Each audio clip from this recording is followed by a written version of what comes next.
Olá, irmãos e irmãs. Está começando mais um Mensagens de Luz, que aborda o livro Palavras de Vida Eterna, psicografado por Francisco Cândido Xavier, pelo Espírito de Emmanuel. Sou Luiz Otávio, colaborador da Fraternidade Espírita Obreiros do Bem. Hoje temos a honra e o prazer de receber Diná. Tudo bem? Tudo bem, graças a Deus. Contente, né, de estarmos aqui juntos novamente. É um imenso prazer. É, sempre um prazer. Diná, hoje trataremos do capítulo 38 do mencionado livro.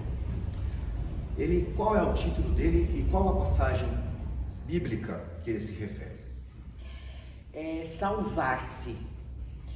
Palavra fiel é esta e digna de toda aceitação, que Cristo Jesus veio ao mundo para salvar os pecadores. Paulo. Isso está numa carta a Timóteo, primeira carta de Timóteo 1,15.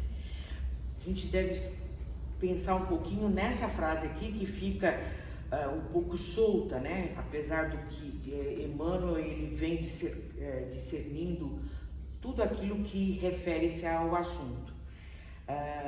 Mas Timóteo, ele era um fiel divulgador do Evangelho. Ele vinha de uma família muito comprometida, né? E ele era jovem.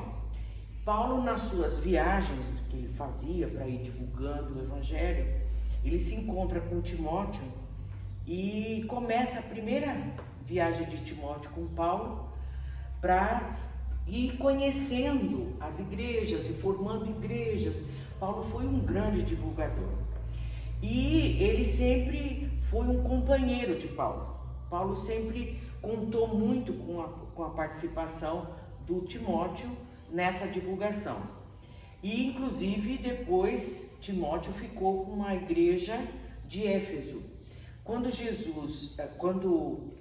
Paulo ficou preso, né, uma das vezes que ele ficou preso, Timóteo fez, na realidade, conversou muito com ele, porque ele orientava Timóteo nas pregações que ele tinha que fazer.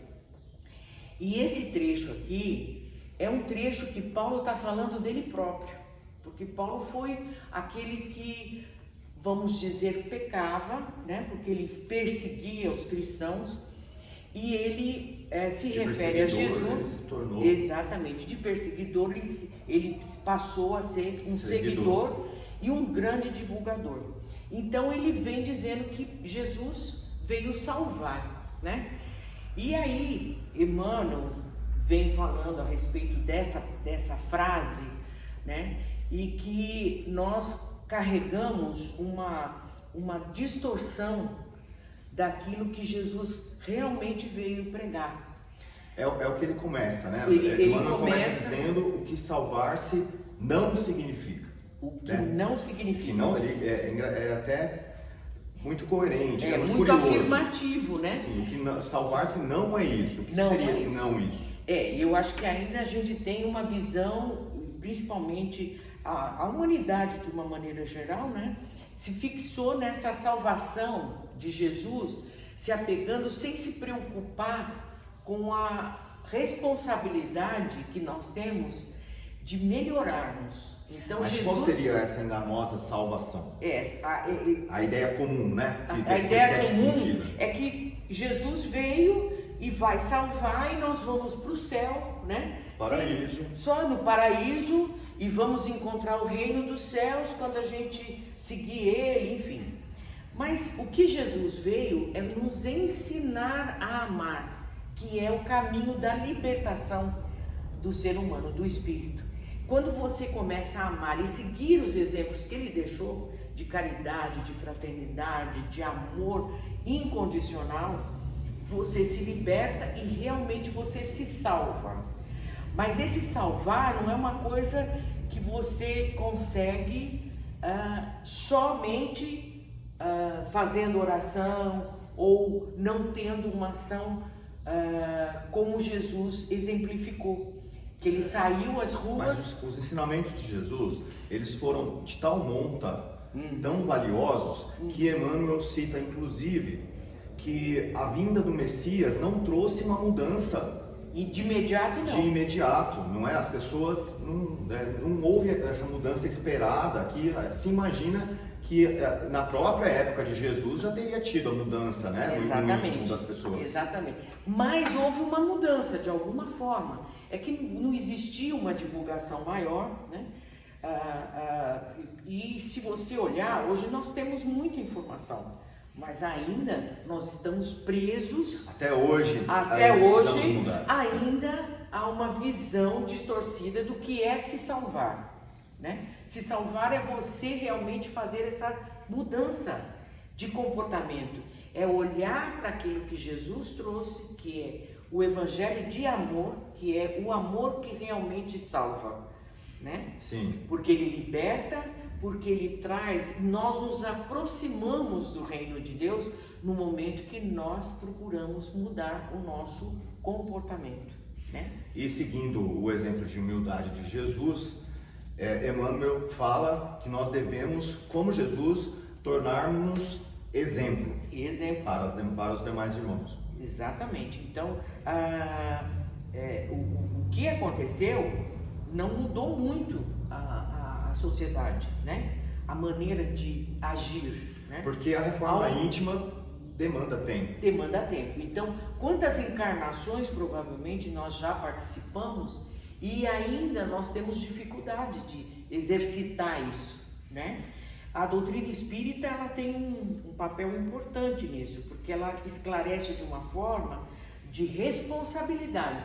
Então nós não jogamos, olha, eu estou sofrendo porque Deus ele está sendo injusto, ou porque, olha, eu preciso me salvar de alguma forma, então você vai, busca um grupo de oração, fica orando, mas não é que isso não seja importante, mas não é isso que vai alterar alguma coisa, é o nosso comportamento. Então, Emmanuel frisa muito isso, e Paulo, quando ele fala sobre Timóteo, ele fala dele, da transformação dele, que ele se transformou através do amor de Jesus. E é muito mais importante colocar esse amor em ação.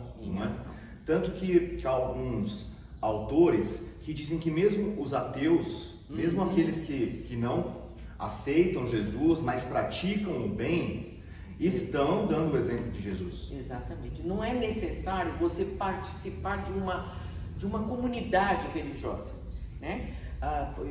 Eu li recentemente alguma coisa que Kardec nunca ele pensou em fazer uma religião.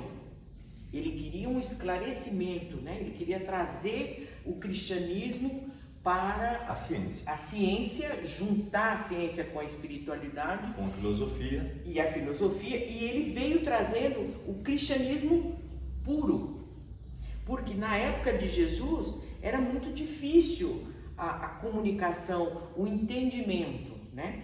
Então, na época, um pouco antes de Jesus, existiu um imperador romano que foi um precursor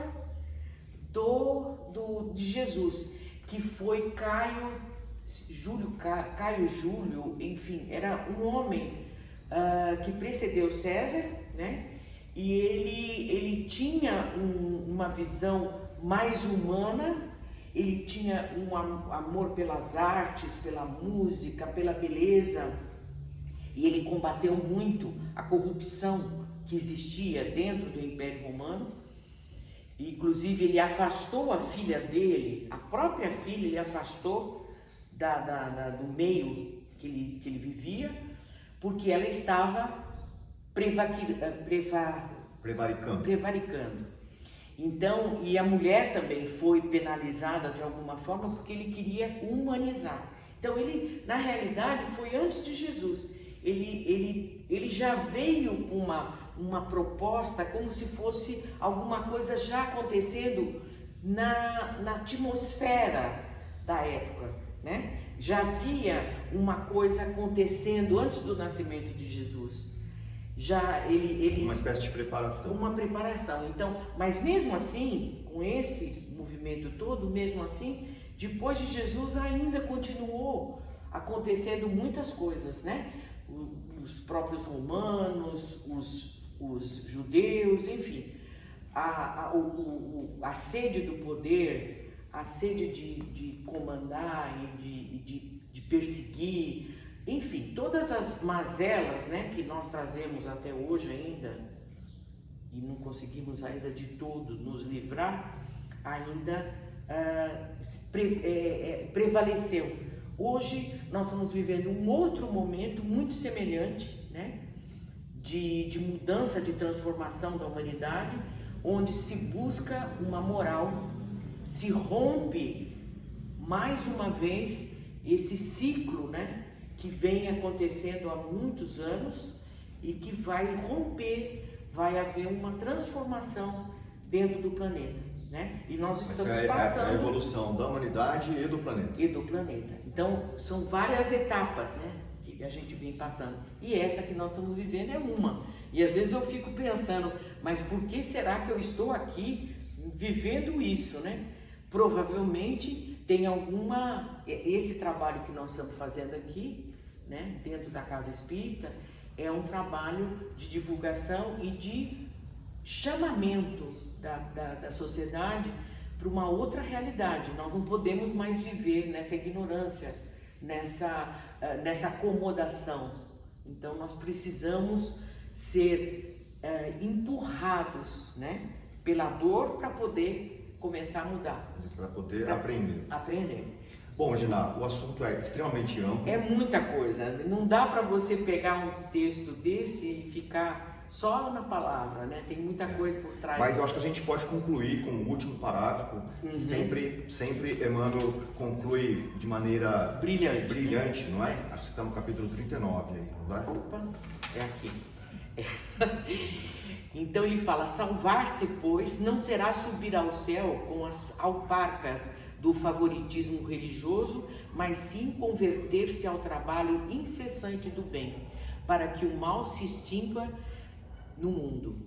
Salvou-nos o Cristo, ensinando-nos como erguer-nos na treva para a luz. Salvar é, portanto, levantar, iluminar, ajudar e enobrecer, e salvar-se é educar-se alguém para educar os outros. Então, esse é o papel nosso aqui, principalmente eu acho que a doutrina espírita, pela todos os proposta, seguidores de Jesus, né, todos, e a proposta da doutrina é muito esclarecedora. Então ela realmente tem esse trabalho de alavancar, né?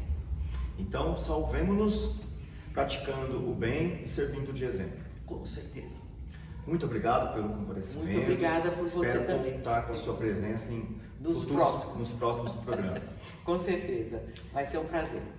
Este foi mais uma mensagem de luz. Até a próxima semana, quando trataremos do próximo capítulo do livro Palavras de Vida Eterna. Sempre eu falo mais do que deve.